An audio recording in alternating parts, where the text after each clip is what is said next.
Hello everyone, my name is Andrew Easler. I'm the head instructor here at drugtestingcourses.com.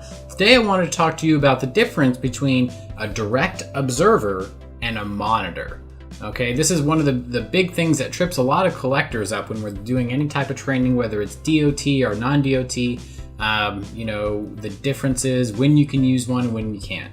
So let's first talk about what a direct observation is and what it entails and when you should use it. So direct observation generally is going to occur when the collector themselves has seen something that basically leads them to believe that this individual donor or employee has attempted to adulterate the specimen. So let's say somebody comes out and hands them, after they provided a specimen in a cup, they come out and they hand the cup to the collector and the collector smells bleach in it. Okay, that would be enough of a observation for a collector to make a determination under DOT protocols to conduct a second collection under direct observation. So that's when you're going to use a direct observation. Another DOT required direct observation scenario is when somebody has taken a test, it came out positive, they were referred to a substance abuse program under a substance abuse professional called an SAP. That SAP has put them through the program and basically is ready to give them their stamp of approval that they're on track to sobriety and they're ready to come back to work. Well, before they can come back to their regular duties, they're going to have to do a return to duty test to show that they're basically staying on track with sobriety and that they're ready to come back. So that one is going to automatically, on that first collection, be a direct observation. All right. Also, any subsequent test under that or after that return to duty program, it's called a follow-up test. And that's basically where the SAP says, okay, once they pass this return to duty test, make sure we monitor their progress to make sure that they're maintaining that sobriety. And all of those follow-up tests are going to be direct observation as well. So that's when we're going to be using our direct observation procedures under DOT protocol. Now, monitored collections. When are we going to be using monitored collections under DOT protocol? This is only in the situations where we have a multi-stall restroom. So if you have a single stall restroom, you're never going to be using this monitored collection.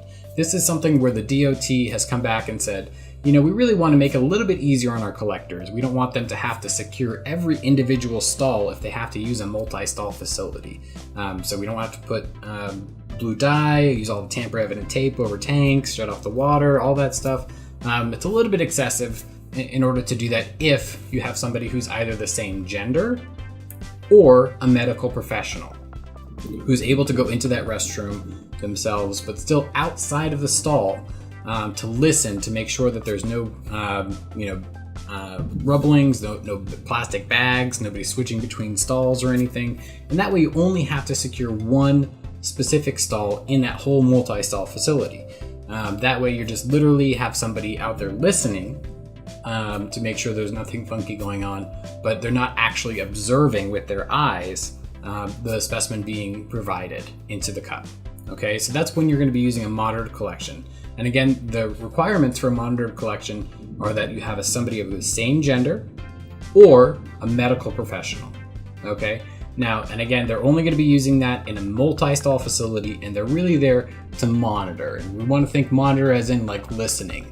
Okay, mostly listening, you're going to watch, make sure you don't see anybody jumping over in between the stalls, obviously, but really when you're thinking about the differences between a direct observation and a monitor, I want you to think listening for monitoring, where the direct observation, we have to have somebody who is the same gender.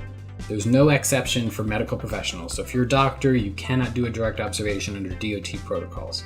Okay, so direct observation, it must be the same gender. And what's going to happen in that direct observation is that observer is going to literally watch as somebody voids and provides a specimen into the cup. Okay, and that's why we only have those 3 scenarios under DOT protocols that we actually allow direct observation. Again, those are when we suspect adulteration or when we have return to duty and follow-up tests. Those are automatically going to be direct observations. So again, associate direct observation with the eyes. We're observing the specimen coming out of the body into the cup, whereas the monitored collection, we're listening. We're listening to make sure that nobody's messing with the plastic bag or something like that, or switching between stalls, or doing anything that's really out of the ordinary there. And they're going to be in the stall or in the restroom with them, but not in the stall in that monitored collection. So I hope that clears things up. I hope that makes things a little bit easier for everybody. If you guys have any questions or anything to add, please let us know. Subscribe to our channel and have a great day.